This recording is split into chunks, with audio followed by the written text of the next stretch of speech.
Okay, members, good afternoon. As discussed in our informal session, the major business today, we have consideration of the committee's report on the legislative consent motion regarding childcare payments.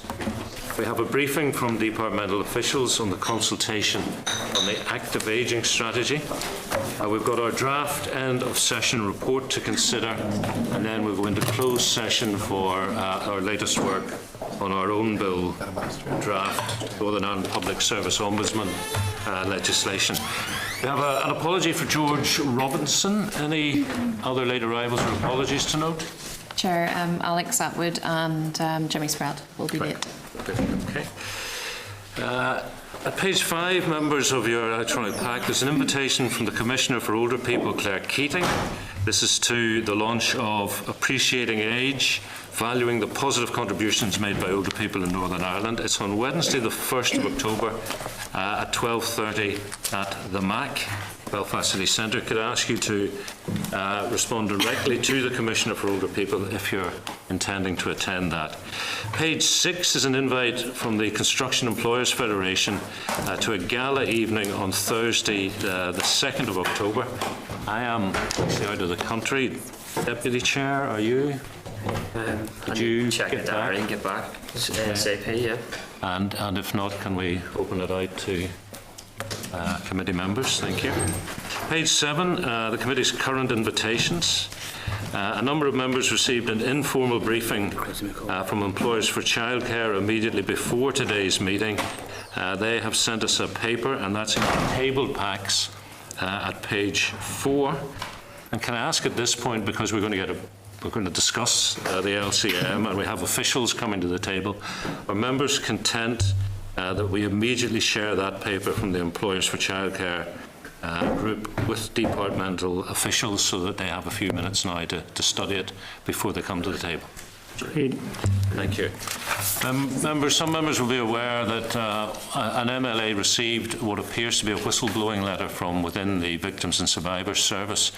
I had indicated that perhaps the committee might like sight of that letter, but in liaising with the clerk, we feel that it is important to make sure, as we don't know the individual, we don't know whether they're aware of their rights or indeed what risks they might expose themselves to if this paper comes to this committee. So what I'm asking of the committee is, do I have your permission to seek formal legal advice before taking any further steps? Yeah. Great. Appreciate that. Thank you very much. Draft minutes then, members, page 9 and thereafter in your pack have the draft minutes of the meeting of the 10th of September. Are we content to agree? Mm-hmm. Thank you. Page 17 is the list of outstanding correspondence. Can I refer you to the correspondence summary sheet at page 20 of your packs? This details correspondence received since the last meeting, and I'll ask Cathy to highlight items of correspondence that may require decisions from the committee. Members, you're of course free to raise other items of correspondence. Thanks, Chair. The first item to refer members to today is at page 21 of the pack, and it's an update report on the implementation of the Executive's investment strategy, which has been prepared by the Strategic Investment Board, showing progress of, across all investment pillars. And it also proposes that an annual report on the investment strategy is deferred until the autumn to ensure the most up-to-date PFI is included. It's just to ask of members of any questions, and if not, are you content to note the correspondence and forward it to other statutory committees for information, and the Public Accounts Committee also? Okay, thanks. And the second is the at page 31 of the packs is PFG progress reports, and again, is the committee, do the committee have any comments, or are you content to note it and circulate it to other statutory committees for information? Noted. And unless there are comments on any other items, that's it, Chair. Thank you very much. In the absence of comment then, we move on to consider the committee's draft report on the legislative consent memorandum in relation to childcare payments bill. You'll recall, beginning of July, we were briefed by Employers for Childcare and also by departmental officials. Back in July, members agreed to forward information relating to the LCM, including the Employers for Childcare briefing paper, to the Committee for Employment and Learning for their information. In your packs at page 178, you'll see we've had correspondence from the Department of Employment and Learning, and they're advising that the proposed approach, quote, would complement the department's existing provision, which offers financial assistance towards the cost of childcare incurred by certain eligible participants while on DEL programmes. At page 4 of tabled, you've got an updated briefing paper from Employers for Childcare, and also included in tabled is correspondence from the department advising of a technical consultation on draft regulations relating to the bill. There's also a letter from the Irish Congress of Trade Unions, and they are opposing the introduction of the bill. Last week, members, you'll recall, we agreed to invite officials to attend the committee today. If there are questions we seek outstanding answers to. And I would like to invite to the table at this point then Margaret Rose McNaughton and David McGowan from the department.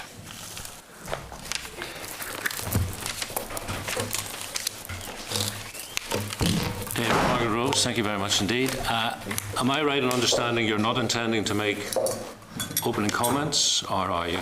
Well, no, I hadn't any intention because of the briefing that had previously been given on the 2nd of July and the further information we had provided. Right, so do you believe you have anything to add in terms of the briefing you gave on the 2nd of July? Has the environment changed in any way in your view?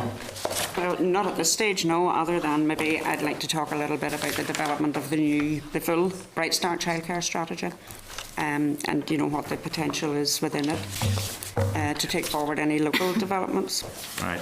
Well, I suppose one development is coming out of London, HMRC conducting a consultation on draft regulations relating to this new bill.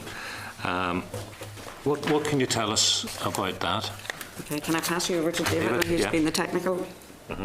Well, essentially, sort of the Treasury have put those draft regulations out for a technical scrutiny. The intention, I would imagine, is that the regulations would be available while the bill is going through the various Westminster stages, so people would have an opportunity to see the shape of the subordinate legislation which would support the primary legislation and basically fill out, more gaps in information. So it basically allows the Parliament to see the full scope of the scheme through the primary legislation and subsequent subordinate legislation. So have you scrutinised this? We are looking at that purely from a technical aspect, and particularly where it would impact on any reference to Northern Ireland. And would it be the intention to cut and paste? In other words, these regulations will apply? No, it'll not be cut and paste. To say these regulations will actually directly extend, so therefore it's not about cut and pasting. These are the regulations which will extend to Northern Ireland. To Northern Ireland, exactly, yes. Okay. You have received the papers and the opinions of Employers for Childcare since the 2nd of July. Do you disagree in any way with their arguments or their figures? I don't know that. I don't think it's a case of disagreeing. I mean, we absolutely appreciate where Employers for Childcare are coming from. I suppose from our point of view, this is a UK government initiative. We would be very keen to make sure that our people here in Northern Ireland can avail of the same top-up vouchers or the same scheme as for the rest of the UK and England, Scotland and Wales. I think it's not within our gift to, at this stage, to remain within the voucher scheme if HMRC have decided that they're going to repeal that particular scheme. So therefore we'll be very keen that we can avail of the new scheme in whatever format it takes, and then as we develop the new childcare strategy, or the full childcare strategy, then consider all other options that might be available to us locally, in addition to the new scheme. Okay.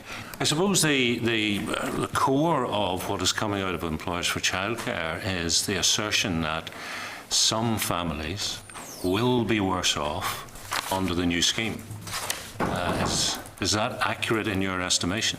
Well, I think, this new scheme is not going to be perfect, and I think we would all recognise that, and there probably will be, and I think the coalition government recognised that there will be some winners and some losers, and I think that's where, in terms of those who may lose out, that's where any new childcare strategy could look at the potential for any further, assistance that we might want to consider as part of that strategy. So to be clear, sorry David, to be clear, there will be losers under this new scheme. Could I frame it in just a slightly different format in terms of winners and losers? All those who are currently within the current scheme can remain within that scheme Yes. after the new scheme is introduced. So therefore, in terms of if they are better off on the current scheme, they can remain within that. Yes. So in effect, if it's better off, they will stay there. So therefore, there should be no losers in that respect. The difference comes from obviously clearly those people who enter the new scheme when it's introduced. Yes. There will obviously be a difference between those and those who were previously on the scheme. Yeah. Winners and losers isn't my characterisation. Yeah. What I'm just trying to be absolutely clear about is when the new scheme comes in, potentially in autumn of 2015, there will be people, new people presenting, who will be worse off under the new scheme than they would have been under the current scheme. That's correct. Right. And therefore, the question is, what are you going to do to ensure they are not disadvantaged? Well, basically, it will be a level playing field for all people who are joining a completely new scheme. It is a new scheme which is different to the existing scheme. The new scheme actually will be broader in terms of its scope. Therefore, more people will be entitled to receive assistance under the new scheme than under the old scheme. And certainly, it'll be a lot more targeted in how it provides support to families, which will acknowledge children within the household, and so therefore support will be related to actual childcare costs. I don't think anybody around this table is denying the fact that the new scheme has positive aspects and that people will be better off under the new scheme than they would have been under the current arrangements. But you have admitted that there is another group of people who will be worse off under the new arrangements than they would have been under the current voucher scheme. And the question is, what are you doing to ensure that that disadvantage is addressed? And I think, as I said, that's where our new strategy will come in, that we need to look at those people who potentially could have applied for the employers for the voucher scheme. But I think we need to also think at the moment that the voucher scheme is only available to people if the employer signs up to it as well. So, while there be those people who may not or may not feel as well off under the new scheme as they could potentially have been, but I think it's like any transition. When you're going from one scheme to another, there are always going to be people that we need to consider then, and if there's any transitions that needed to be considered at that time. But in moving forward on the new scheme, if we have the top up of the tax credit scheme in place, we have our grant scheme under the first 15 key actions, and we are developing then our full strategy. I think that's the opportunity then to look at what the gaps are and what's actually missing and who are being disadvantaged. Yeah, I want to come back to that, but the Deputy Chair wants to... Just a brief supplementary, Chair, to follow your questions. Has the Department done any type of work to try and identify the type of family that is going to be worse off or is not going to benefit as they would under the childcare voucher scheme under the new scheme? Because I don't know that we've been provided with that type of information. Well, no, we haven't done any detailed work on that at all at this stage.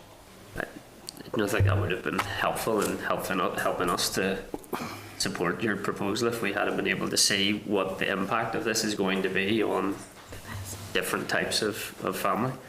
Again, as I say, the amount of support that people receive will be very much dependent upon the individual circumstances. That will be the household, the number of children that are in the family, the number of children who actually are using the registered childcare provision, the actual cost of that provision. So therefore, there are a lot of variables in any of the calculations, and at the end of the day, the amount of benefit that a person or an individual receives will be related to their individual circumstances. The support is effectively 20% of their childcare costs, for each child. So therefore, their costs that they pay for childcare, it will be 20% of that. That's grand. Yeah. Thanks, Chair. Thanks.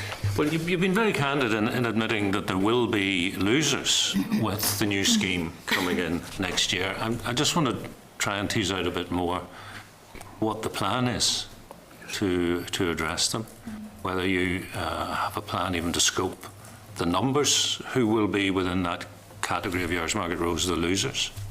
But again, I mean, I'll go back to the full strategy. I think that's when, one of the issues we want to look at when we're developing the new strategy is, childcare, the market, the childcare market, and how we can encourage, more innovation in the childcare market, more providers, and a whole sort of mixed economy within that. And I think as part of that process is where we can start to look at those people then who, are not, going to be able to avail of, the voucher scheme, and who are potentially going to be worse off. But at this stage, I suppose it's difficult for us to be, because we don't know the numbers, and I'm not even, quite sure of the numbers of people who avail of the voucher scheme at this stage. You don't? No, I'm not sure of the exact numbers of people who would be, availing of that. Well, that is surprising, is it not, that you don't know the numbers? Well, we've tried to. Well, certainly in terms of UK-wide, there's about 500,000 people in receipt of the vouchers. But in Northern Ireland? I don't have a figure for Northern Ireland, but I say in terms of UK-wide, there's 500,000 vouchers. Would you be surprised that Employers for Childcare, and you've obviously seen their figures, they reckon that you could put in a fix for the losers, again to use your expression, which would cost a little over $1 million a year? Well, I mean, we'd be very happy to work with employers for childcare and any proposals that they may have as part of the wider strategy. But in terms of additional funding, I think that's something that we certainly couldn't commit to or speculate on, because I think that's something that ministers and MLAs will have to take decisions in terms of priorities and just the funding positions overall. See, I think childcare, the cost of childcare, is a huge inhibitor in terms of people trying to get into gainful employment. So it is a very big issue, I think, and should be. For this committee. I'll come back, but Chris, you want? Yeah? No, I mean, it's encouraging to hear that the department's willing to work with employers for childcare in terms of trying to identify ways to mitigate against this. It's pretty concerning that there's a bit of a lack of knowledge of the current system there. How quickly can you commit to trying to work with employers for childcare to work up proposals? Because I must admit it, we feel like we have limited information in order to consent to this approach. Well, I mean, I think in any discussions with them, it'll be part of the development of the wider strategy. We have already started a co-design process on the new strategy, and I know that some departmental officials have met with representatives of employers for childcare as part of that process. We have a workshop scheduled for the 3rd of October with a number of stakeholders, including employers for childcare, and again, that's to go through the key themes that we want to see developed in the new strategy. And as part of that process, then I think that engagement will begin and continue. Okay, I mean, I think there's a degree of consensus that the new proposals are going to be of benefit to a significant amount of people. It's including the self-employed that weren't previously included, but I think there is significant concern as to the lack of work that has gone into the type of person and family that it's not going to be of such benefit to, and they may well be the type of family that need the assistance the most. So there's a concerning lack of information there. Thanks, Chair. Jimmy Spratt. Thank you, Chair. And maybe to pick up on your winners and losers. Not mine, Margaret Rose's. Maybe if I could talk about the winners. Can you just clarify for me that self-employed people who were originally debarred, basically, from the voucher scheme under HMRC rules will be brought into that category now? And that category, obviously, in terms of the last number of years, in terms of Northern Ireland, there has been a substantial additional number of people who have become self-employed because of the downturn in the economic situation. And that's probably right across the whole of the United Kingdom. So they are winners now. And Chris is a winner. I'm glad to hear he's going to be a winner as well. In relation to it, I don't know about Grandis, whether they're going to be winners or not. Probably that would be stretching it a bit far. But so substantially, there has to be more winners now than there is losers, surely. Well, I think in terms of it, and just on another point, Rose, and it's been helpful what you have told us so far. In terms of the money that's spent in the voucher scheme, it's an HMRC scheme, isn't that right? Which is not something that's evolved. So that money is coming directly out of Treasury as opposed to be part of the Northern Ireland Block Grant. And any changes that would be made locally would have to be done through the Block Grant. Am I correct in thinking that? That's right, yes. That's right. Okay. Thanks, Maskey. Thank you, Chair. Thanks, Margaret Rose, for your presentation and dealing with some of these questions, same as yourself, David. I mean, obviously this is an issue which I think you're hearing the sentiment that people broadly appear to think that the agreeing the new scheme is overall a good thing. But we are concerned at the fact that there are some people who will be eligible now who won't then be eligible or who won't benefit to the same extent. So whether that's a quantum of winners or losers, I'm not sure, but certainly there seems to be a category of people who won't be able to qualify on the new scheme. And that obviously would seem a bit of a retrograde step, even though it's against the background where more people will benefit. I think we all appear to agree with that, although reading the Congress of Trade Unions who are saying they're opposed to it, opposed to this particular policy change. They also add that there are people on the new scheme would only apply up to 12 years of age as opposed to 16 on the current age. That would appear to be a big thing, big change. That's over and above the argument around the quantum of people who would currently benefit or be eligible but who won't be on the new system. So that appears to be a big issue there, which I don't think we've actually dealt with yet. So you've already dealt with in terms of the workshops that you're doing and some engagement with employers with childcare. So clearly they have very clear, focused views on this and have produced figures and have produced options. And as I understand, they're very willing to consider a whole range of other options, which may not even be on the table as yet. So, I mean, can we have the absolute assurances from your end? I know you can't speak for ministers, of course, but nevertheless, from the department point of view, can we get assurances that those engagements will go on, will continue in terms of trying to co-design and to maybe fill gaps that may appear if we introduce this new scheme? Yep. But could you address that difference between the 12 years of age and the 16 years of age with the ICT you've raised? Well, certainly that, again, sort of in the development of the new scheme, that is clearly, a difference. There is a differential. But, we are moving from one scheme to a new scheme, and the new scheme obviously has different parameters, and clearly, obviously, one of them is age. Yeah. Can I just maybe add, Chair, to that as well? I mean, the 12 to 14, 12 to 16 age group will be primarily within, well, obviously will be the school age childcare section. So, while we are doing some things in terms of the first 15 key actions, I think we have always acknowledged that that was the one area that there was particular lack of provision. So, yes, of course, we will be looking to see what additional things we need to put in place to make sure that we cover the 12 to 16 year age group. And I suppose for some parents as well, there's a longer school day for some of these children, so that their childcare costs are perhaps not quite as much, and they maybe use other methods of childcare as well. But I mean, is there any prospect of getting a quantum of that? I mean, what does that actually mean, or what's the scale of it? Because on the face of that, that could mean that, yes, a lot more people can benefit, but at the age of 12, then everybody's a loser.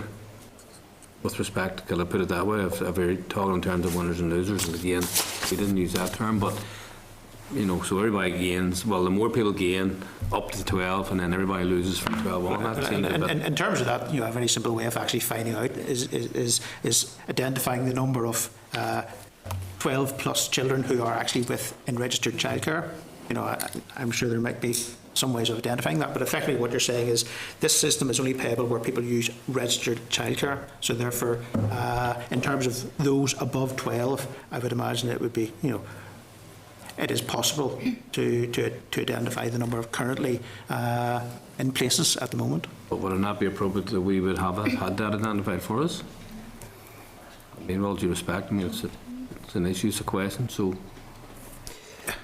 Could it be, I mean, in other words, could it be done from today, for example? In terms of all these things, I say, the scheme is, this is about an extension of a scheme to here, and it is an extension of the scheme as described. Now, clearly, some of the issues which people are raising here are issues around what they see as, you know, areas where they would prefer that scheme to go into. This is not about us taking that scheme and changing it. We must accept. But is it not appropriate? Sorry, with respect, is it not appropriate we get the pros and the cons of it? I mean, you're changing the policy. I know you're not changing it, but you're advocating it. So I think we're entitled to have a checklist which says, here's the people who benefited, here's the people who lost. Now, nobody's saying to me, well, it's a scheme which is essentially being brought into being. Some people are going to benefit, and that's a very good thing. But if we then say, hold on, from 12 years up to 16, then you'll all be out. What does that mean? How many people? Is it one person? Is it 100? I don't know. I think we should have those figures. Yes. And David, with respect, this notion that this is an initiative out of London just comes across here. You know, if they tried that with welfare reform, and these institutions are pretty close to crisis over it, so, you know, politically we do not accept that argument that yeah. London says, so we... All I'm suggesting is that, you know, we are debating a legislative consent motion, you know, yes. and within the parameters of a legislative consent motion, and that's what I'm making a point purely within that. 100%. Not to say that other things shouldn't be done, but within the confines of a legislative consent motion. But I think, you know, the point Alex is making is that we don't have the numbers here. You know, we now know that under the current scheme, 16-year-olds qualify. It's going to go down to 12-year-olds, but we don't know whether there are anybody actually in that category of 12 to 16-year-olds who are availing of childcare. It might be zero. It's probably not going to be a huge number. But then again, gets back to my point, if you're going to have people who are going to be winners and losers, it's important to quantify the losers, and we don't want any losers.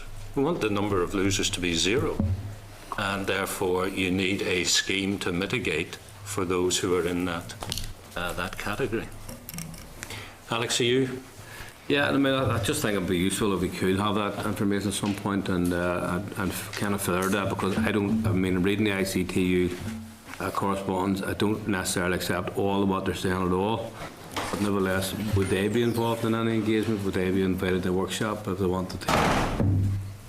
Sorry, but I don't think they have actually been formally invited to the workshops yet, but I mean, I don't see any issues or any reasons why we wouldn't be engaging with them. Well, even if the department would go back to them and just say, I know you've written such and such in a letter to this committee on the 12th of September, and just respond to it even. I think just because they're making some assertions which may well be right. Some of them I don't actually think they are right, but I think it's probably better the department would just engage with them anyway, in case they are right in some of these arguments. Okay. Bronwyn McGann. Okay, thank you for your presentation. I know Jimmy made reference to those in self-employment and they will benefit, and we see those in self-employment actually have increased. Can I ask regarding temporary workers, because there has been a significant increase in temporary workers, where will they fit in with this scheme?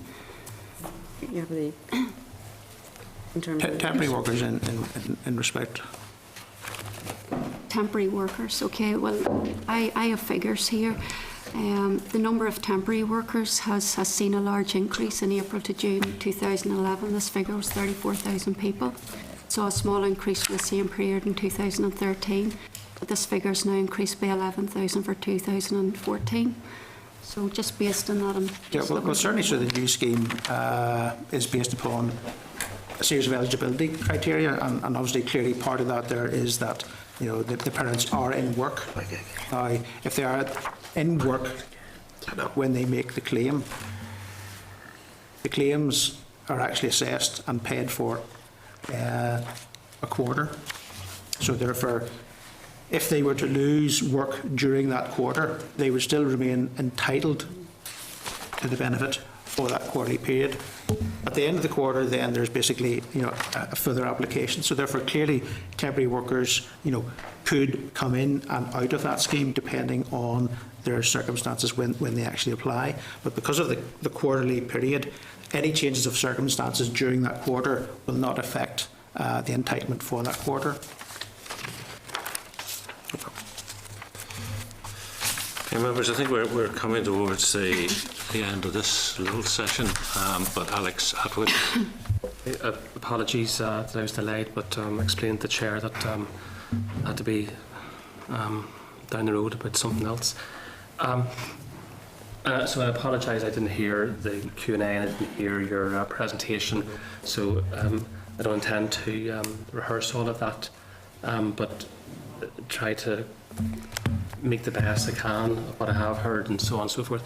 It does, Chair, remind me of what's going on in Scotland at the moment, that we're in this place where people of Scotland have been made all these promises from British politicians, from London politicians, London leaders, papers being produced at the last minute, On salmon. and documents, well, ads in newspapers and the Vow in the Daily Record or whatever it was, and still people are not sure whether they can rely upon all of that. So I can't rely upon, unless I see it in writing and hear it at a political level and have something hard and fast in terms about what the safety voucher scheme would look like, safety net voucher scheme would look like for those who are not going to not benefit from the new arrangements for new entrants. Unless I can see what that looks like, have it in writing, interrogate it, know that it's feasible and workable and fundable, and that I'm hearing that from at a political level, I certainly can't consent to an LCM. So whilst there may be conversations with employers for childcare and ICTA and various other people, these conversations are coming very late in the process. That has been going on for quite a long time, and that in the absence of sight and hearing all of that, I certainly can't agree to an LCM, because we will, a bit like maybe some people in Scotland, be taking a bit of a gamble that words will translate into some hard outcomes. I think maybe the point I would like to make is that, the tax-free childcare scheme is going ahead, and for England, Scotland, and Wales in any case. And HMRC has taken the decision, as I understand it, that the voucher scheme will be phased out. So the scheme will be phased out regardless of whether we are part of the new scheme or not. New entrants from October next year. To new entrants from October next year. Sorry, yes. It's not getting phased out. Everybody's in it. It's going to be in it. They want to stay in it. That's correct. That's yeah. right. And effectively, the current scheme will last potentially 16 years. There is a gradual transition, yes, as how long that will be. So somebody comes in a week before the new scheme comes in, will not be thrown out, so it'll last for 16 years. There's the potential. Providing that the employer still consents to run the scheme as well. Because it was all dependent, of course, on the employer still running the scheme. So I suppose from our point of view, we're saying that if the scheme is going to end in any case for new entrants, can we be part of the new scheme that will provide additional, provide support to a wider number of people, including the self-employed, but then also, consider as part of our wider childcare strategy, the full childcare strategy, what additional things we can put in place here, and and obviously look at the funding that's available and the priorities, and recognising that childcare is very much a part of, it's central to most of the things that we are trying to do. But answer me this. If there's been knowledge about the proposal from London for a period of time, and given all the work that's been ongoing in respect to the childcare strategy, and given the announcement in respect to Right Start, why is there not more definition today from you about what other support that might go to people who, on the face of it, will be disadvantaged because of the ending of the childcare voucher scheme for those 1,000 families or whatever they are in Northern Ireland who are going to be disadvantaged? Why don't we, given all the attention that's been paid to childcare strategy and all the evolution of this legislation from London, why do we have not something more concrete today to say to us, actually, we think we can fill this gap? Well, I think because we're going through a co-design process with the new strategy, and we have focused the first 15 key actions on those in the most disadvantaged areas and on school-age childcare, we need to have those discussions with the wide range of stakeholders about how best they want to see childcare developed, or childcare being developed for Northern Ireland. So, I'm not sure that we could preempt any of those discussions, and not knowing the numbers of people who would be ready to apply by next October or next autumn, and therefore would have to go into the new scheme. I think all of those issues we will need to be considering as we take forward the new strategy, and I think that's the place for it there, because the first 15 key actions were concentrating on very specific areas. So, given that process that you've outlined, how long do you think that's going to be? Well, we have a workshop set for the 3rd of October. We have started the initial discussions with stakeholders, including employers, for childcare. The intention is that a childcare strategy would be published by the end of March 2015, I think, yeah. So between now and the end of March 2015.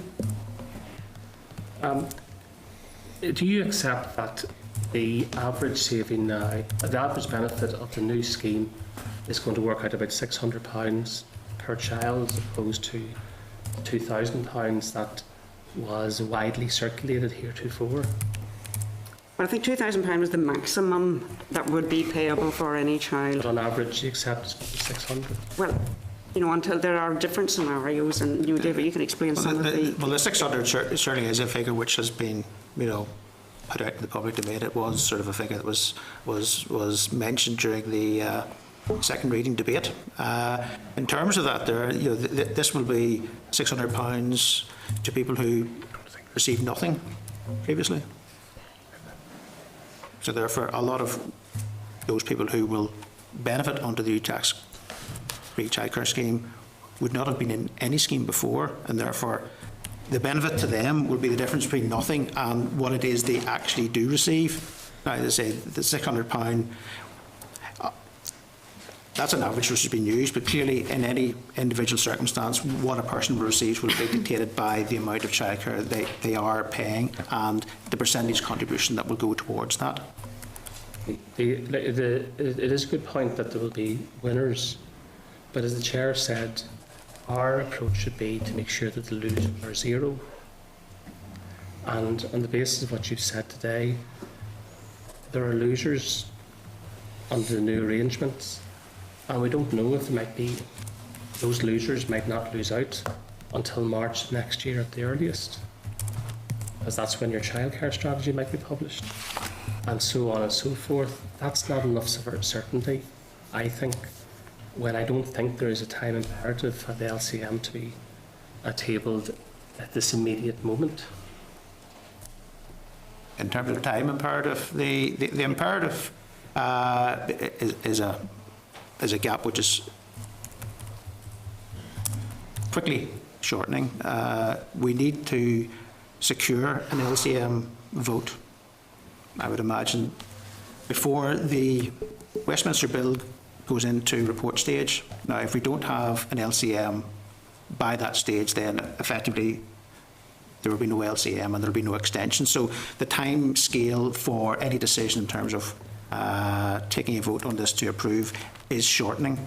So at the moment, the ball is in the committee's court in terms of providing a draft report to the Assembly. The report stage in London as well? There isn't a date set on that there. At the moment, it's had second reading. I understand that committee stage could be in October, and it can very quickly get to report stage, shortly thereafter. I think there is some point of recess in around sort of Halloween time.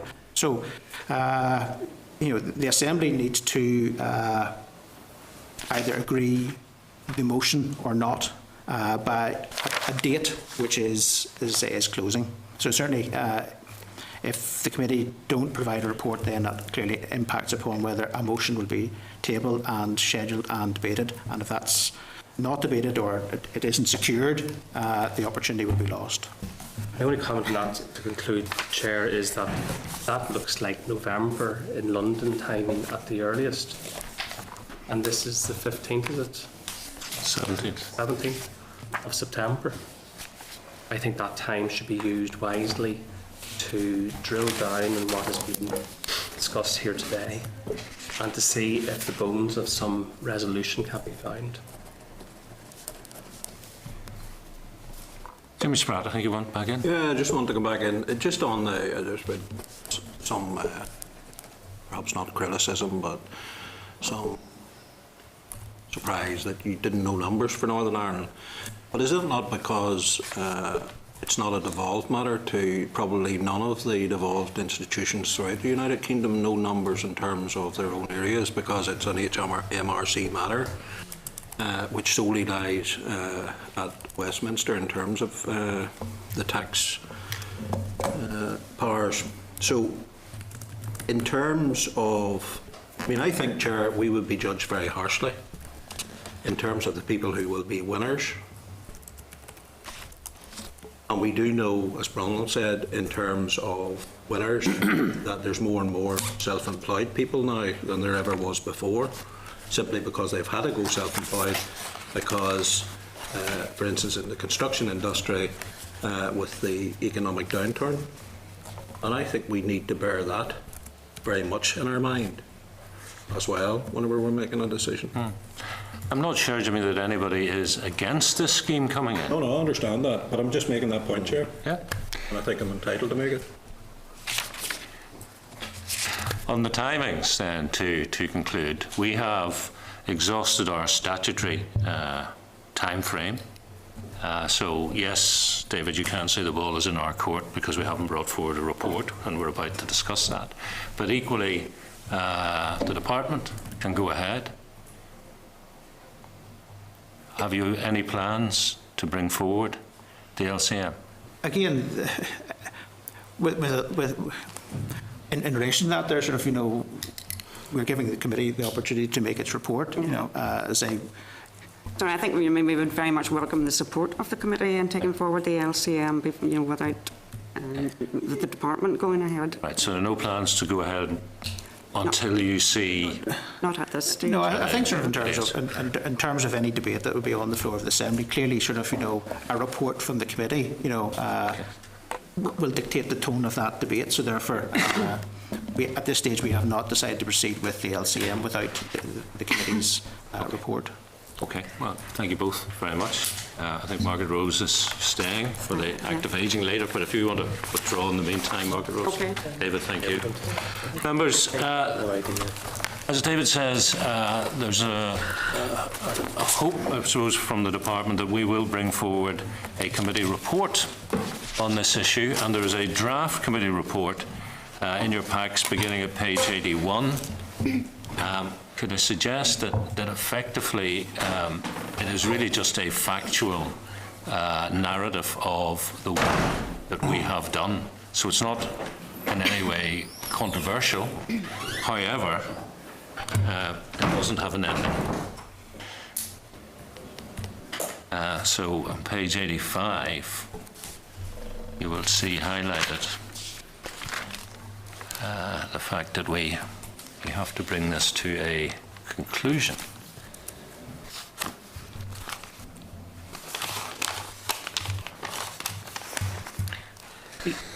I think the wiser approach is that we should ask OFMDFM that in the light of the evolving situation, because more information is coming in all the time, for their further thinking in relation to this LCM. And given that there is, it might be only measured in a matter of weeks, but given that there appears to be at least a matter of weeks before this matter becomes time critical, that we defer taking decision with respect to the LCM, and that we encourage the ongoing discussions to see whether at a political level some further commitment or clarity can be brought to bear in terms of those who will be the losers on the far side of this particular bill. Okay, can I just, for the sake of clarity, ask, is there anybody at the table who does not want to see this new scheme in place in Northern Ireland in the autumn of 2015, which is the proposal? Okay, I come respond, Chair. Yeah. The interest of consistency and integrity, I suppose. The scheme is a UK government HMRC scheme, so it's UK resources over and above the NI block grant. Yes. If we don't consent to that, then we are losing resources over and above the NI block grant. So I think people would want to avail of those resources. I'm interested, to try to build on what Alec is saying here. Is it worth actually trying to meet with OFMDFM ministers to even see what influence they have to bring to bear on the actual bill itself? It feels to me like the place to try and get any changes to the bill or aspects that would suit us here better is in consultation with the UK government as well. For example, you rightly pointed out that the existing childcare voucher scheme will run for approximately another 16 years. If one is better off via the voucher scheme rather than the top-up scheme, should one not have the choice to avail of that scheme? Because if the UK government are so confident that this is a better scheme, then there may not be that many people who don't use it anyway. If their administrative system is in place to continue administration of the voucher scheme, should you not have that choice if that is a better scheme for you? We can't make those types of inquiries here at the Assembly. That's at Westminster, but I think they're important. And can we ask if the First Minister is making those types of, First and Deputy First Minister are making those types of representations? Because the officials are not revealing that they are. Would that not be the role for parties who have members of Parliament? It can be as well, but we're being asked to make a decision on something that's ongoing. Why it would be good to. The department is asking us as MLAs to consent to something that we have concerns about. We would like to know if they have any agency to represent those concerns. Well, I mean, it seems to me that everybody thinks the scheme should come in because it will benefit a significant number of people, including people who currently cannot avail of the current scheme. But there is a concern, and it's up for individuals and groups to say how deep the concern is. There is a concern is that there were people who will not be advantaged, and we don't seem to have a really firm commitment to say we are going to find out who those people are. We are going to come up with a scheme that will ensure that they are not disadvantaged, and that. I think the clear consensus appears to be that people, generally speaking, view the supporting the LCM as the right thing to do. That's what everybody seems to be saying, the same thing. Yes. The secondary argument then is, around the tactics of what it would do. They would try and force a bit of leverage on the department. The department already sitting there telling us there's no immediate need for this today or tomorrow, right? Although they do want to get it done ASAP. So, first of all, I just think let's not overestimate our own influence here, so to speak, but don't underestimate it either. I think, for me, the key thing here is that everybody seems to be saying, go for the LCM. So, and my view is, and our party's view is, well, that seems to be fair enough, then we'll support the LCM. So it doesn't seem to be any really strong argument against that. So therefore, I think a clear indication is that everybody will support it. But I do think it's important that there might still be some gaps in what might be the current provision, which may not be available on the new I think it's reasonable for us to get that information. Now, that shouldn't hold up an LCM, doesn't need to. I do think we can ask the Deputy First Ministers, to guarantee, like the assurances that were given here today, the stakeholder events will take place, co-design will take place, and other people who will have different arguments can put them on the table. I think that's as much as we can probably realistically actually do, because there will be additional support coming under the new system. And I do think it's reasonable then, because ultimately this will come down to what additional can we do and how much will it cost. I presume that's what's going to happen. And then people will then make those decisions and make those choices at that time. But I'm not satisfied that the quality of that type of engagement has been as good as it should be. So, and I think we're entitled to make sure that information goes, that worked to establish the quantums and all of these things is actually done. So I think the clear indication for me would be that we will be supporting the LCM, but we want this additional engagement to happen. Okay. Stephen, Jimmy, Chair, I mean, we're roughly in the same position. We will support it as well, and we're content for the engagement to happen. We are conscious as well of the time frame. There's not a lot of time there, so things need to move. I think we need to put very tight time constraints on it, Chair, in terms of getting the information back so that we can get the report to the Assembly, because it's clear that it's supported, and it will be supported from this side of the House. I'm mindful that we supported the historical institutional abuse inquiry, knowing that there would be many people who would not avail of that service because of the terms of reference, and we haven't heard back from the department their plans, if they have any, for those people. And I would be fearful of a similar position arising. Well, Chair, could I propose that we make, it comes back here in 2 weeks, one way or the other, to see if, in terms of the strategy meetings and stuff like that, the issues that has already been raised with the officials, to see what sort of a time frames in that, and that we positively make a decision here in 2 weeks. Right, so you're proposing we allow 2 weeks to try and get whatever information we can and need. Yeah, okay. Thank you very much. That's unanimously agreed. Very generous, yes. Okay, and the report then, can I take it? Obviously, we'll come back to it in a couple of weeks' time. Members can have a look at it in the meantime, because I think up to point 17, it is simply a factual record and not contentious. Okay, members, we're now going to a briefing by the Department on a summary and analysis of responses to their consultation on active ageing and early actions associated with the active ageing strategy. We received a written update on the quantitative analysis of responses to the online consultation questionnaire on the 25th of June. This is available to you from page 183 of your packs. Qualitative analysis of the online responses, hard copy responses received, and comments made during the public consultation events came through at 2:40 yesterday, Tuesday, and that therefore is in table packs beginning at page 13. So I'm going to ask back to the table Margaret Rose McNaughton, and this time joined by Stephen Orr and Janice Scallon.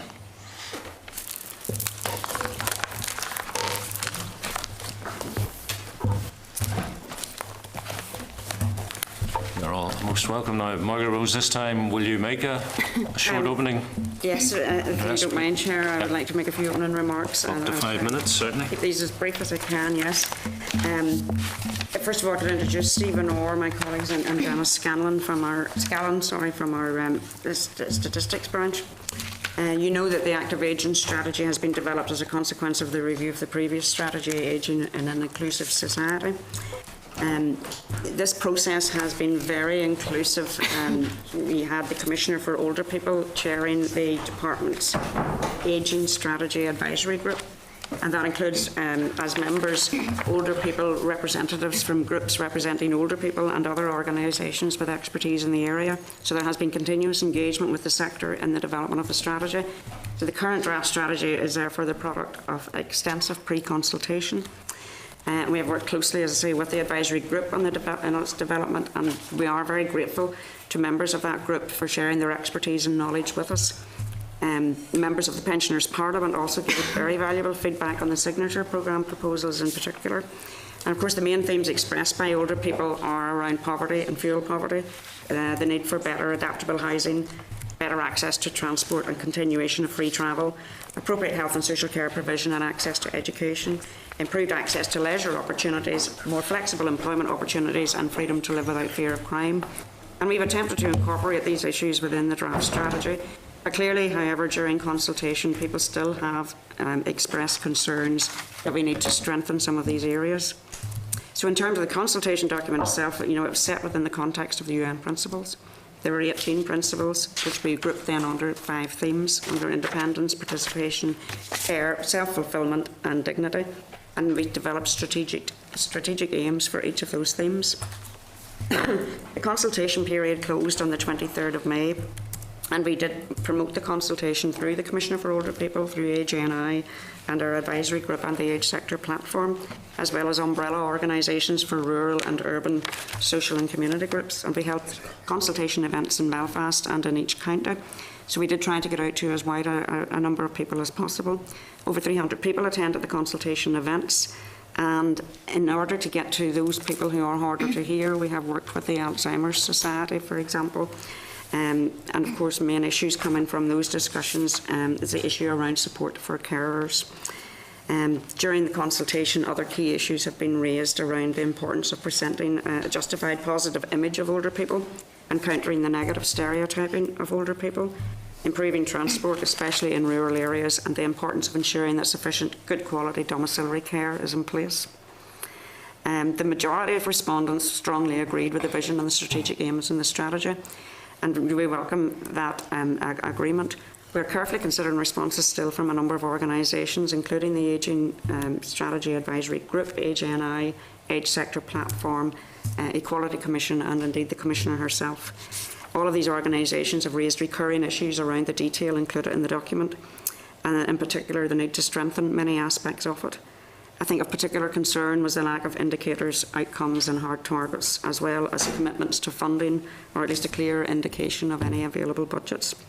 So we want now to look at the document, consider how it can be strengthened and supported, and in particular finalise measures in relation to the strategic aims, develop the clear outcomes and work with departments to consider how we can make the actions more robust and with appropriate targets.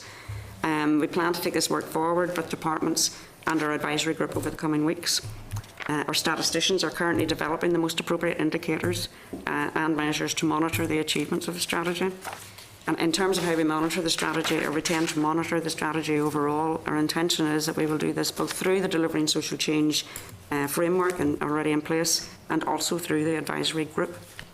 And we're also exploring with the age sector other methods to ensure that older people are directly involved in the monitoring of the strategy. So that's all I want to say at this stage. Sorry for maybe taking... Oh, perfect. Thank you very much indeed. You mentioned older people talking about poverty and then fuel poverty. Do they make that distinction? Because sometimes I think, if you're poor, you're poor.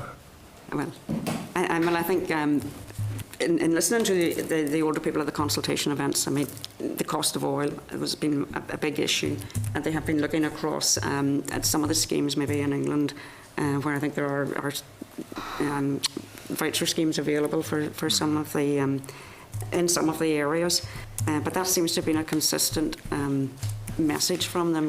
That heating their home is a particular issue for them. So there can be some people perhaps living in quite large homes, and whilst they might be quite asset rich, they're still having to heat those homes, and so they're still in fuel poverty, even though they mightn't be deemed to be someone living in poverty more generally. Right, so they are identifying the cost of fuel and heating as the biggest specific issue. It's the issue that's most frequently raised at the Pensioners Parliament over the last 3 years, fuel poverty specifically. Yeah. Now, your pie charts look very positive in terms of you getting very good response. When you were last with us, you were saying a lot of people were agreeing with the vision. Any standout objections or criticisms or suggestions for better? But there was no standout criticism of the strategic aims. There is, a number of comments from the main organisations about how we could strengthen some of those strategic aims, and that's what we plan to do. And in fact, you probably have taken on board some of their comments already. But generally, because the strategic aims are based within the UN principles, people are reasonably content with those. And remember that these were also developed with the advisory group that was made up of all the members of various umbrella organisations. So they were reasonably content, but we do recognise that there are comments that particularly the Commissioner for Older People and AGNI have made in terms of how we could strengthen some of those. Are you in a position to answer this? It's a kind of comparative question. Were the older people more engaged in the consultation process than some of the other specific groups that the department is engaged with? I would say yes, absolutely. The older people were very engaged in all of the events that we held. Absolutely. So we had 300 people attend the public events, and there was a lot of expertise and knowledge being shared with us by the older people attending. In addition, over half of people responding to the online questionnaire were from individual responses, as opposed to organisations. So we've had a lot of involvement of older people. I see one respondent commends the good practice that you adopted in this. I wonder, did you do it in a different way, and is that something that you could pass on to colleagues in other areas within the department, or is it to do with the audience? I think it's something that we would want to pass on to colleagues. I think our whole intention of the whole co-design process as well that I mentioned earlier, I think is to get early engagement with people. Sorry, okay. What seemed to be appreciated was we kept the presentation side of the events as short as possible to allow the maximum amount of time for us to sit down at the tables with older people and listen to their concerns. And that seems to have been the engagement with officials, the opportunity to question us directly and have good time on that and to raise their issues rather than the event being too scheduled by us. That seems to have been what was appreciated. To go back to the vision, it's always something aspirational. I imagine older people get that. To what extent were they questioning you about the commitment, the resource, the funding that will be made available, the action plans to actually take that overarching vision and make a difference on the ground?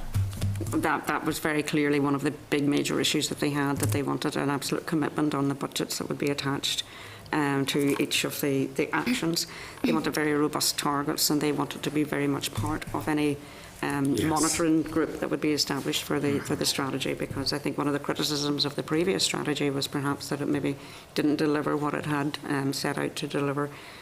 So we are planning to take on board as far as possible the issues that they raised. In terms of budgets, it's difficult to. It's obviously at the minute we can't make any commitments in terms of budgets, but. We do not want to raise expectations unnecessarily either, but at the same time, I think we have to be realistic in what we can deliver, but I think we can also look at all other avenues of funding. I think the Dementia Project, for example, that's been announced today is one example of where we can work with other organisations to look for where funding might be available, and that I think is what we would intend to do as we progress this. Well, as we sit here today, of course, the mandate for this Assembly is likely to last to May, June 16.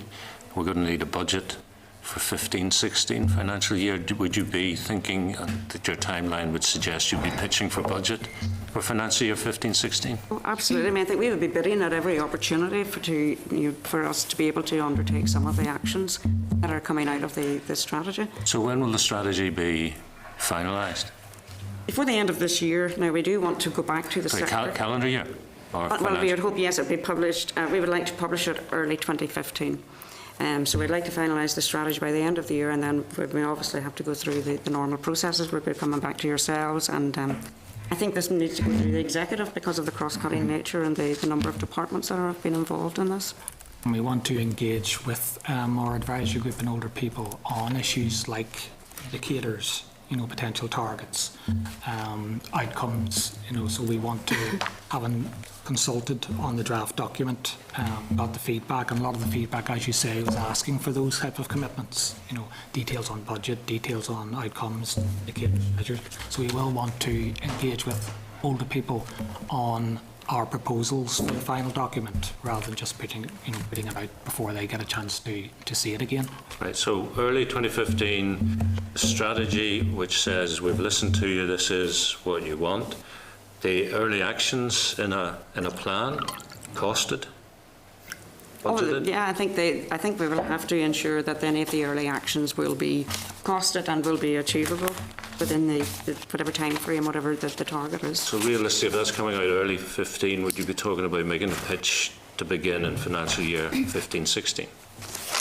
Yes, or as soon as possible, obviously, after the publication of the strategy. If there are some things that are already being undertaken, well, I mean, we will have identified, obviously, those where there may well be other things that we could realistically do that may not cost that much money. And we would like to obviously be moving forward on those issues. Is there a budget line currently reserved for the strategy when it goes live? Not at this stage, no. All right. Any idea, ballpark, what you think you might be pitching for? Well, in terms of the signature programmes, I think was it up to £5 million was the original. Now we want to work with departments to see if there is, any way in those the actions that they have put forward, if there are issues, where they can take forward themselves within their core funding. But I think, from memory now, there were some of the issues raised within the active aging strategy are also part of the disability signature programmes that are under consideration at the moment. So there's a little bit of crossover there. Okay, and I don't want to let go without acknowledging the kind of intergenerational aspect, which I think is absolutely key and very positive, very encouraging. Absolutely. It was raised during the consultation process, both at the public events and the written responses and the online responses. It's an ongoing theme. Okay. There was one specific event, I think it was intergenerational. Yes, we did have an intergenerational consultation event in the City Hall, in which both older people and younger people together went through the proposals and gave us their feedback following joint discussions. Excellent. Bronwyn. Okay, thank you, Chair. Thank you for your presentation, and I am delighted to see the whole area of access to transport raised in this for rural areas. That comes as no surprise to me, because it's an issue that's continuously raised with myself, and that people want that service protected. And so I would encourage that. I suppose I would be concerned in that Section 75 does not include the rural domain. And, that's something that we really do need to have a big focus on. And while you talk about essential services, to me there is an issue in rural areas in terms of equality to access. Yes. And people do have to travel considerable distances to access services. And, I know even, for example, in my own constituency, where there is a proposal to close a community hospital, which is focused around rehabilitation. And that's a serious concern for older people in the, Fermanagh South Tyrone area. You mentioned broadband, and you refer to better access. In some areas there's no access, and I know I will be doing a follow-up engagement, because recently there has been investment, I think, to BT to provide better access to broadband in rural areas. And it's come to my attention that they have not been able to do that because the lines are too long. Yeah. That's mind-boggling, because what else did they expect living in a rural area? Hence, that's the whole purpose of investing in rural communities. Yeah. So I would like us to keep a focus on that.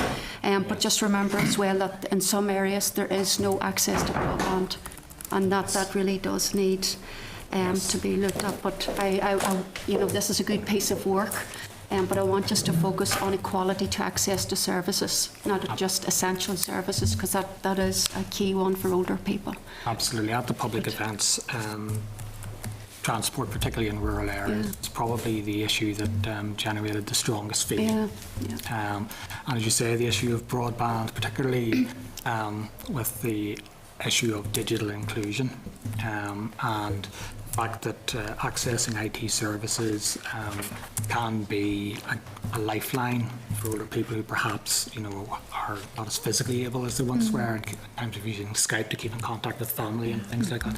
But if there isn't broadband, they can't do that. So it's a critical issue. Yeah. Okay, Jimmy? Thanks, Chair. Just staying with the transport issue, it's an issue that we have heard a lot of too in terms of DRD, particularly from older folks and particularly in rural communities. But there is a crossover. The committee did do an inquiry in relation to transport, in relation to school buses. If you take, for instance, the Western education area, there's actually more buses, education buses, down there than there is with TransLink. Also, the Department of Health, the health service buses and all the rest of it. And very often these buses are going in and out on a regular basis into rural areas to pick up kids or pick up people to take them to daycare or whatever facilities. But there seems to be no, it was very clear during the inquiry that there's no joined up thinking, departmental ways, in terms of how better those buses could be used in terms of the already enormous amounts of money has been spent in education, in health, on the transport issue. So, suppose, Margaret Rose, one of the things, and it's obviously come up very strongly in the papers that's in front of us, do you intend to have discussions? You did say it was cross-cutting and it was obviously an executive issue. Those discussions definitely need to take place in terms of how better you could utilise. Whenever we talk, for instance, to the education people, they threw up, particularly from the Education and Library Board end, not the department now, I have to say, but from the Education and Library Board end, they threw up the fact about child protection and all the rest of it. But the bottom line is this: kids are travelling on TransLink buses with the public travelling with them on a day and daily basis. So all of that is not, you can get around all of that, but it just doesn't make sense that, it couldn't pick up people within rural areas where they have little transport and little facilities and little likelihood of getting commercial transport, the like of TransLink, let's face it, in terms of, because it wouldn't be viable, is the bottom line. So, suppose more of a statement, Chair, than a question, but I think it's something that if the department could take on board in terms of the ongoing work that you're going to do with this strategy.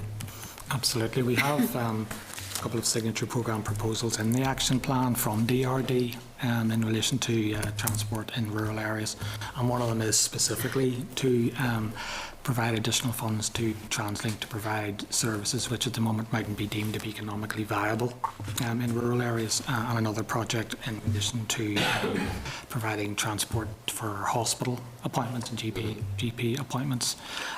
We have been in regular contact with DRD on this issue. They had mentioned to us that there was a pilot project taking place, I think it was in the Dungannon area, where they were trying to work interdepartmentally to try and see how to make best use of those resources, but we can certainly get more information from them on what the outcome of that was. But I think it's not just a DRD issue, is the point I'm making. Oh yes, it's a this health was issue, and it's a Department of Education issue as well that should be explored. Yeah, well, I think that pilot project involved all those departments, to look at how we can link up better. Good. Leslie Cree. Mr. Chair, I was impressed by your statement that ageing begins at birth and continues throughout life. Excellent. I don't think we can argue with that. But on the question of when it will be finalised on the budget line, I understand that the budget is likely to be put to bed before Christmas. Will you be ready for that? Well, we have obviously had initial discussions in the department about what the likely costs of this are, and we are continuously raising this and putting these bids forward. So you've been putting the 5 million ahead all the time, have you? Well, it's not necessarily 5 million in the first year. We've been trying to profile it over the number of years that the programmes would last. So maybe the first year, I actually don't have any of the figures because they're all just they're all estimates at this stage until we are very clear on the actual actions. But I think, they are part of the mix in terms of what needs to be considered or what is actually being considered, I suppose. So it's less than 5 million a year? Well, it's not 5 million a year. No, forgive me if I've made. No, it could have been me. How much is it then? Well, like I say, I don't have the final figures, and we won't have final figures until we agree the actions to be taken with departments. And you know, and I also need to look at what's in the disability signature programs to make sure that they're, you know, we're not putting the same project in twice. So, I mean, I really wouldn't want to give you a figure at this stage. That, okay. Like some of the feedback from the consultation, for example, suggested a change to some of the signature programs. You know, maybe they need to be tweaked or changed in some way. Not surprisingly, people were asked for their views on these. So that will have an impact then on what the actual final cost would be. So it is only estimates at the moment. Okay. Brenda Hale. Thank you, Chair. During the final analysis, was there any uptake from ethnic minority groups, or were you aware of like the racial and cultural profile, given that they view ageing differently and also the problems differently? I think that's one of the areas that we really need to now include in the strategy. I think that has been a gap, and that was brought forward to us by the Commissioner herself and by AGNI as well as Age Sector Platform. So we are looking at that area. We do need to include that within the final strategy. I've had recent meetings with, and it was actually due to a roundtable day with the Northern Ireland Muslim Families Association, and I know that they weren't even really aware that this was actually going on, but they would like to take part. And I think that's more just to do with the fact that even within our society, they just tend to keep together rather than reach out. And I just wondered, I welcome that. That certainly has been raised with us, and as part of in finalising the strategy, when we're going back out to our advisory group and stakeholders, I think that's one of the organisations that we need to contact and make sure that we can cover their needs as well, which would be more specific. They may have some more specific needs that we're not aware of at this stage. Okay, that's great. Absolutely. There were members from the black and minority ethnic communities at our public events. Yep. I spoke obviously to a number of them. Language issues seemed to be the single issue that was raised most frequently. About translation services or documents that people have difficulty with. That was a particular issue, which will, but we're keen to do further engagement with that sector to learn what more we can do. That's reassuring. Thank you, Chair. Okay, well, thank you very much, and no doubt we'll see you back when the next phase is complete. Margaret Rose and Janice and Stephen, thank you very much indeed. Thank you. Okay, members, to keep a bit of momentum here, can I draw your attention to the committee's draft end of session report for last term, 2013-14. It's at page 205 of your pack, obviously highlighting the work we undertook in the last session. Finance figures have yet to be included, and therefore this is not a final version. We'll get that hopefully for next week. Do members have any comments or proposed amendments at this stage? If not, could I ask members to take a look and preferably contact the committee office during the course of the week, because we would like to sign this off and get it up on the website and published as soon as possible.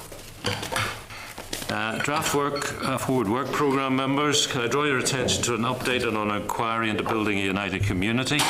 This is page 216. The clerk's memo lists the responses received to date, also instructions on how to access papers relating to the inquiry on the electronic committee pack system. What I'd like to propose, members, is that committee staff give us a weekly update on written submissions received to the consultation. We'll be able then to access those submissions through the electronic committee pack system. Written submissions would then be uploaded to our webpage each Tuesday, which will allow members to have the opportunity to read them before they're uploaded. But then the public get them in a timely manner as well. Submissions will not be published on the website without prior notice to members. Members will continue to be consulted before publication of any submissions where staff may have concerns, such as libel and the rest. Are members content with that approach? Yep. Thank you.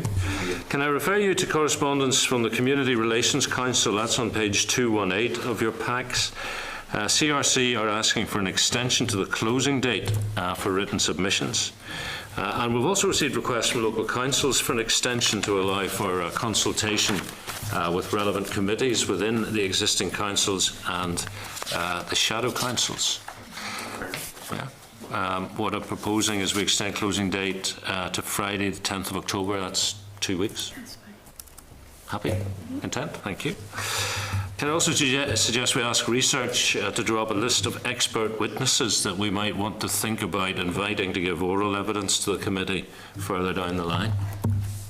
Thank you.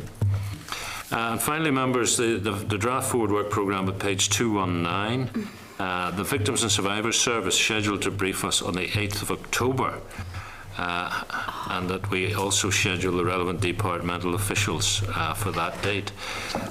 So in view of that and the importance we attach to that session on the 8th of October, are you content that we move what was in a TBUC update from the department, if we knock that back to clear the space to talk about the VSS and related matters? Agreed. Okay, thank you. Finally, before we move into closed session on the NIPSO bill, any other business? If not, can I ask if it is worth requesting a meeting with departmental ministers around the childcare payments bill? I'm conscious that the Minister for Social Development was able to achieve concessions relevant to Northern Ireland in relation to some of the welfare reform provisions, and it would be good to know if OFMDFM think they have any agency to do anything similar in relation to this one. Mm-hmm. I just wonder, Chris, if there was any attempt made so far in the legislative process at Westminster by local MPs. I don't think so at this stage. It has just gone to committee stage, so it despite what was said in terms of time pressures, it is still relatively early. My understanding is I think there's only one Northern Irish MP on the committee as well. But that can be followed up, obviously. Yep. Well, I have no objection to the principle of saying if ministers want to engage. Good. But we're working to a 2-week timeline, so we'll do what we can. Okay. Okay. Anything else, members, in terms of AOB? If not, then I propose we move into closed session for further consideration of our